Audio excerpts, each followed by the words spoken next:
So this is the inevitable plan.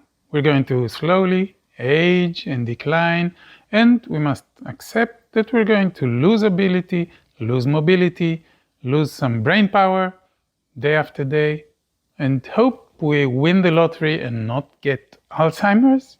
Or is it possible to keep learning new things, improve old skills, even start new projects, and actually become better every day?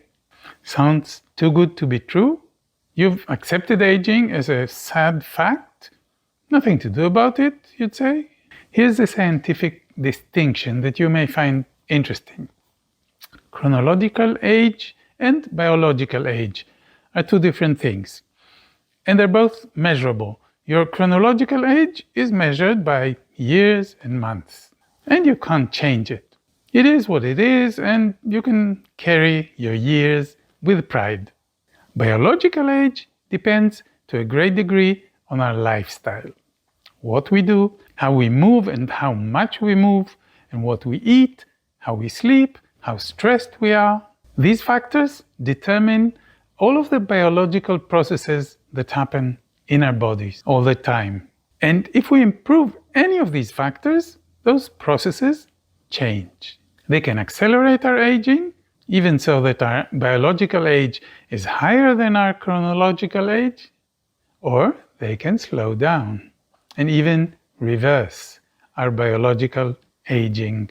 Change how you live, and you can become younger as time goes by. You'll still be able to celebrate your birthdays, but your body will function better, your brain will be brighter, you'll look younger, feel younger, and the metrics that scientists measure to determine your biological age will confirm it. It can even decrease rather than increase with time. I'm not promoting immortality here. We're all going to die at some point, but especially as we grow older and start feeling the threat of old age, decrepitude, decline, deterioration, it's good to know that there's a lot we can do to make this last stretch powerful, active, vibrant, with a clear, powerful mind to support and sustain it. If we want to stay young and active, we must change the direction most of our peers are taking, probably against their will, the direction of decline. We must move towards improvement and growth. You can think of it as a metaphor, but it is quite literal. We can strengthen our muscles, we can increase bone density, we can grow new synapses in our brain, that is, new brain cell connections. Those are physical, observable factors of growth and improvement. My expertise is on one of those essential factors that constitute a healthy lifestyle. The lifestyle that can help us stay young, and that is movement.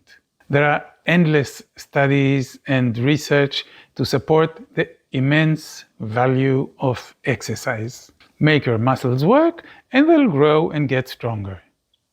Lift weights, make your bones work against gravity, and your bone density will increase. Mobilize your joints and they'll become more flexible and less stiff. All of this is pretty much common knowledge, right? But all of the above have to do with the mechanics of the body as a physical object. It all has to do with maintenance, the same way you do with your car. You take it to the mechanic to do a maintenance job so that it keeps working well. This is, of course, necessary and important. I do quite a bit of exercise myself, and I'm trying to keep my body in good shape.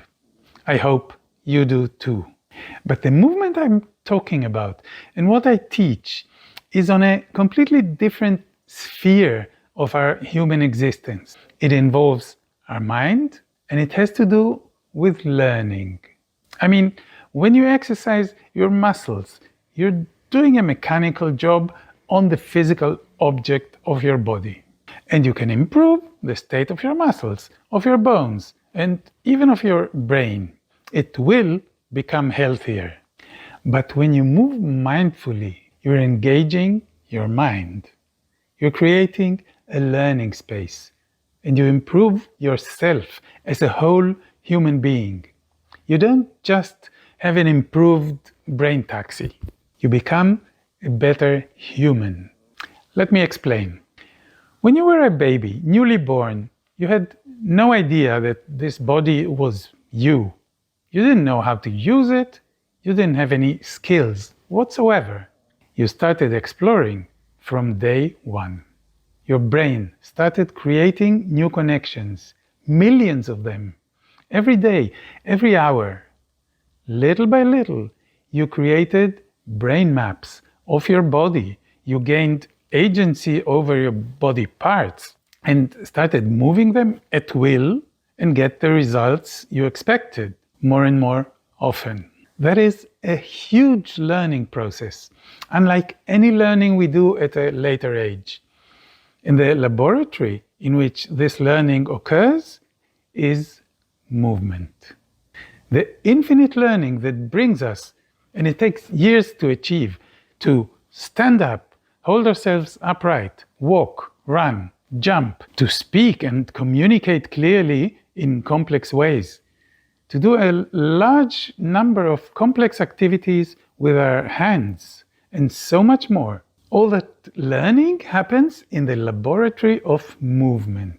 The feedback loop between our body and brain allows us to play with variations, experiment, try different things, and compare the result. See what works and what doesn't. What is easy and what is strenuous. What we enjoy doing and what hurts. We get a huge amount of information from our body all the time. That's what makes it such a powerful laboratory. And it is available to us at any age, any time. All we have to do is open the door and start experimenting. Sounds easy, right? Most of us don't do it, ever. Because there's one important requirement we must fulfill. We have to pay attention. We have to stop performing. We have to declare internally that we've switched on the learning mode and we're ready to play and notice things.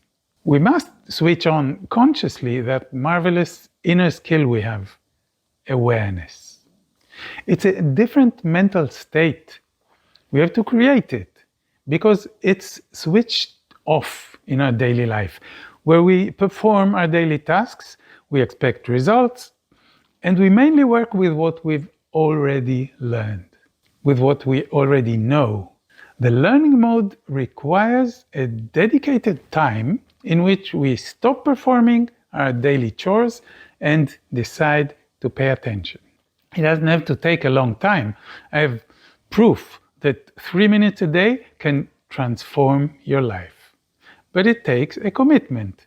Make a decision. Turn off the performance mode and turn on learning mode.